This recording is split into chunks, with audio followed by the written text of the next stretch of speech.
We shouldn't be hearing this. Are you scared? Yes. We shouldn't have heard whatever that was. Now the grudge or the ring is on us now. What's up, guys? Yeah. We're the News 19 Nerds. Yes. Are they nerds too? Everybody's a nerd. Hey. Yeah, embrace your 2020. Embrace your inner nerd. Whatever you're nerdy about, embrace it. Yeah. I'm Leroy. I'm Michael. We are here on YouTube. You can also find us on Twitter, Instagram, Facebook, WOTX.com. We don't know. Subscribe. We don't know why you're here, but yeah. Thanks for finding us. We appreciate it. Because this is what you go get. This is what you gonna get. What are we talking about? Supposedly, heard a rumor that Netflix has been acquiring genre shows, and they dropped the trailer for Locke and Key. Now, you and I have talked about Locke and Key years ago, because I remember you telling me how good it was when in our first iteration of News 19 Nerds, when we were doing at comic book stores. You were telling me about Locke and Key, and this was way before Netflix had even talked about it. So this is before break it down to me. What is Locke and Key? So Locke and Key is written by Joe Hill, who is the son of Stephen King. That's his pen name, I believe. That's what they call it. Pseudonym. Is it pseudonym or pen name? Both. Is it both? Okay. Yeah, I didn't pen know. name or pseudonym. Yeah. I always called it a pen name.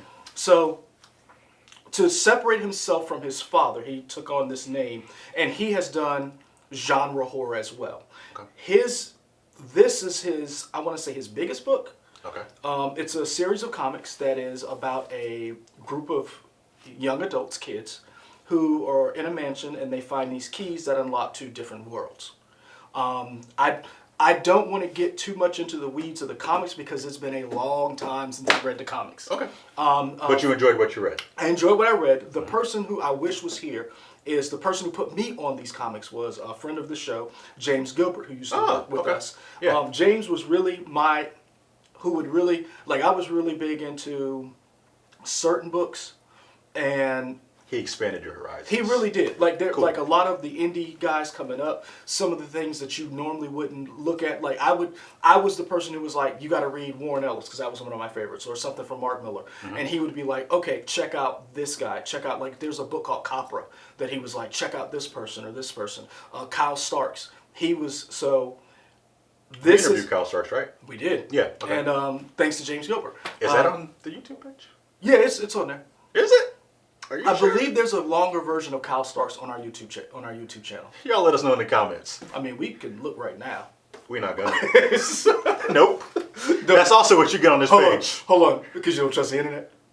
Well, no, I'm lazy. I'm lazy. I thought you were like, we got this up. I mean, that's it. It might not. We might not get that's where you're going. No. So, Netflix, and the reason why we talked about this back in the day was because there was a pilot for this that came out, and everybody was like, oh, we're finally getting Locke and Key, because I am not, and I will say this, so before the flame wars start, I am not the Locke and Key Joe Hill aficionado. I read the books a long time ago. I was like, oh, this is cool, and then I just put it on the shelf. It wasn't that it wasn't for me, it just didn't grab me. I didn't keep up with it. Yeah.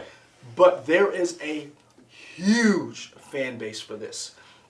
And I think also for the people who didn't read the comics, who love horror, there's a Haunting on, what was that one series that came out last year that everybody was like, the Netflix. Haunting on Horror Hill? Or yes. Whatever it is. So this is going to hit a niche that I don't think anybody else is servicing. So that's why I say this is going to, in my opinion, going to be big. Are you familiar with like the Hulu brand of horror that they have? Yes. Is it? Do you think they're trying to go after the same people? Or maybe we can talk about it after the trailer. I'm just curious. Maybe because I don't know. Okay. I don't know how graphic this is going to be. Okay. But I know a lot of people love this book. I know a lot of people have been waiting for a series about this, and there were actually been some of our commenters on certain other videos were like, I can't wait to see Locke and Key because they've enjoyed what Netflix has done with other genre property, whether it be The Witcher. Netflix has given people hope for a live action Avatar. They enjoyed Castlevania, so this is I'm excited to see what they do with this. We talked to the Alejandra Reynoso. Yeah. You can catch that on our YouTube page. Yeah, I butchered her name. And she was nice about it. She was. She was like, you know what? She is one thing that I hope we do in 2020 is genuinely be nice to everybody, because she, even though I made a mistake in her name, she was one of the nicest people I ever met. That was her first convention. She was like, I'm definitely going to do more of these. But she was genuinely one of the nicest. And I'm not saying everybody we've met has been trash. But you would think people who are like movie stars or whatever, Michael Rooker. Oh my God! Like, Michael Rooker was hilarious. Yeah. She was genuinely just a pure sweet person. Okay. All right. All right. Enough plugging for all the other stuff. You can see it all. We'll link it in the end of these videos and whatnot. Lock and Key. Let's get to hit this. the button. Wait, volume on? It is now. Yes. Now I'll hit the button. Okay. Now Lock and Key. Okay. Hey, check it out. We're here. Welcome to Key House. I could never get your father to talk about his life here.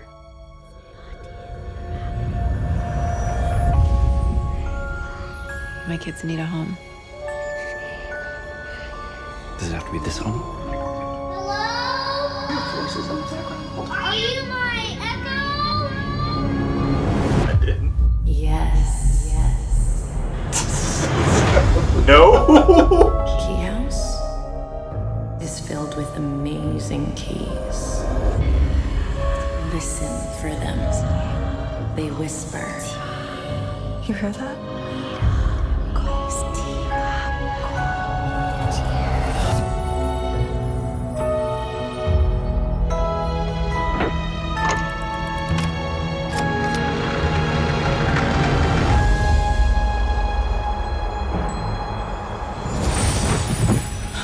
Bodhi?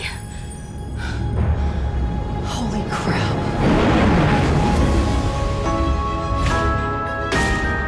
How is any of this possible? This isn't a game. We don't know what these keys unlock.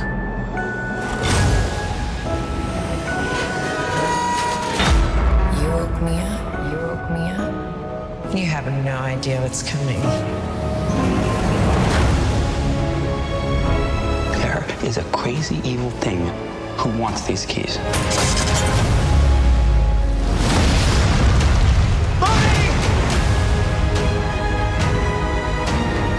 These aren't toys.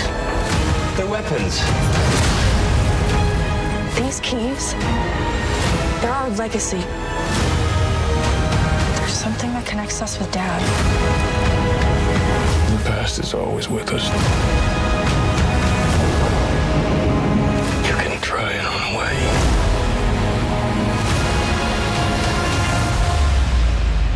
But it's always there. Whatever you think you understand about those keys, you don't.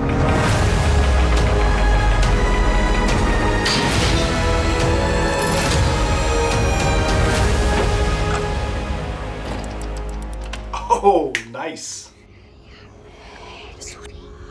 That's what I heard in the beginning. You shouldn't be hearing this. Are you scared? Yes. We shouldn't have heard whatever that was. Now the grudge or the ring is on us now. Now it's on us. Thank you. Whatever we just heard, now we've been cursed. You're welcome. So, I don't do horror stuff, Yep. and I can't judge how scary this is going to be. Because I got two different vibes. I got like a kind of a YA feel a little bit in terms of like, Yeah. because you're dealing with kids, but it doesn't seem too scary. Yeah. Because at one point when the one kid, I guess his corporeal form drops and his Ghost body comes up, the girl says, "Oh crap." Yeah. I feel like thought she in was another gonna thing say- she's like, "Oh, bleep." I thought she was going to say that. Right, and when she didn't. didn't, I was like, interesting. So maybe it's Yeah. toned down a little bit, but at the same time, there was a scene with a girl, a bunch of blood on her face. So I don't know where it's going. That's one of the things I think a lot of people were interested to see how much of the horror element they were going to go with this. I'm gonna be honest with you, regardless of how much they go into it, just not based on the acting, just the cinematography and the shots alone, this looks like one of Netflix's best looking shows. It looks really cool. This looks, the way this is shot, the Yeah. way that the choreography, cinematography is, the set design, this looks like a big budget show. It almost looks and I don't want to say it, but it is on par with Umbrella Academy. Okay. As far as the way it looks, and it draws you in. I'm interested. I am interested to see how these characters interact with each other, how much of the books they take, and how much they change. It's So are these people. well, if you go scroll down, the list is right there. So, a lot of unknowns, a lot of, unless you've been keeping up with, because I'm quite sure a lot of these kids have shown up in other shows. I could imagine all these. I feel confident a lot of these people have probably been on a Disney show or one or two. A Disney show, CW shows. Yeah, probably. Yeah. Probably a lot of maybe some other Netflix shows, like maybe what's the show that I'm thinking of with the kids? The one about white people, the kids at college. Dear white people? Yeah, I'm quite sure. You think these kids have been on there? What I'm saying is, I feel like they were younger. I'm not saying they seem younger. I guess what I'm saying is, I'm wondering, and I'm guessing, and possibly a lot of these kids from some of these other properties may end up in some of these shows. Oh, if you watch a lot of Netflix stuff, you're like, that's what I'm saying. I saw this person and this person. That's where I'm sorry, maybe I didn't explain it. That's where I'm going, because I'm like, okay. The Get Down. Yeah. See, I'm like, weren't you? Yeah. And then when they see us, I'm like, hey. I almost wonder if Netflix does something like, if you appear in this movie, we're going to put you in this movie or something. I wonder if they do like behind the scenes stuff. Or... I'm also wondering, is the what is it, Ka?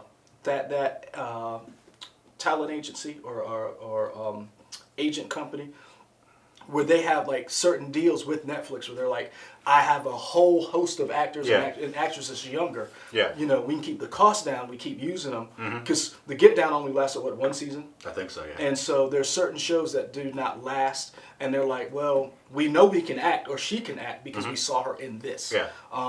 Another thing too is the special effects look really well done. Yeah. I have to admit, I'm gonna be honest with you, the special effects in this look better than The Witcher.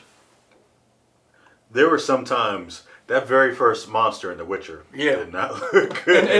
And I enjoyed the show. I was like, oh, this don't look great. And this looked, to me, this just on the look of the show, it looks very good. It does. Yeah. I'll definitely watch it. Doesn't seem too scary for me. Like my cowardice will let me watch this.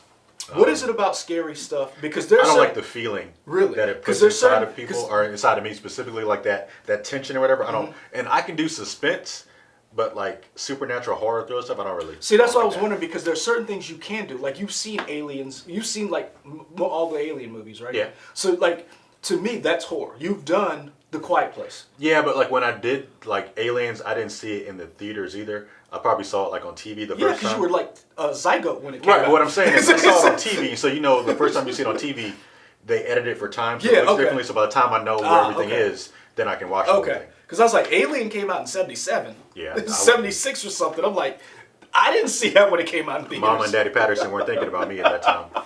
But yeah. No, so this looks interesting. We're not going to get into the minutia right now and breaking down the trailer about, what is, because honestly, we don't know. I haven't read these books in a long time. I don't know what all the Easter eggs are. Yeah, so. I will say, little kids need to stop putting keys with a skull into a keyhole with a skull. Why are you doing that? Let me tell you this. When I was watching this and I saw the house, I was like, oh, that's a nice house. I was like, the dad in me, the adult in me, the old black man in me was like, that's a nice house. I wonder what it is on Zillow. And then the little white kid, was like, I wonder what. And then I was like, nope, I can't do it. I was like, oh no, we selling this. And I was like, bravo to little white kids. I got the courage of 1,000 men. I wish I had the courage of a white kid in a horror movie. They don't care. The confidence and courage of white kids in horror. Yeah, it usually doesn't end well for them. Like some of them. I'm thinking of It. Oh, don't go down that train. You know what? Just saying. You could have saved yourself, right? Don't go down that drain. All I'm saying is, you might still have an arm. All I'm saying is, the funniest thing about these movies, when you think of Pet Sematary, you think of all of these movies, the confidence and the confidence and just the sheer will of white kids in horror movies. I salute you, because the blank in me Starts with a B. It's like, nope. Okay. I'm out. On that, Hey, this is what you get, folks. hey, 2020. 2020. Oh, but I will say this. I will see A Quiet Place, but I won't see it in a movie theater. Goes back to what you guys were saying in there. People ruining it? Because I love The Quiet Place when I watch it at home. I wish I could have that moment where you have seen it with a bunch of people. But the way it was edited and the way the movie was done, I'm scared that experience will be ruined for me. Yeah. Because it wasn't ruined for me when I watched Mr. Rogers, Beautiful Day in the Neighborhood.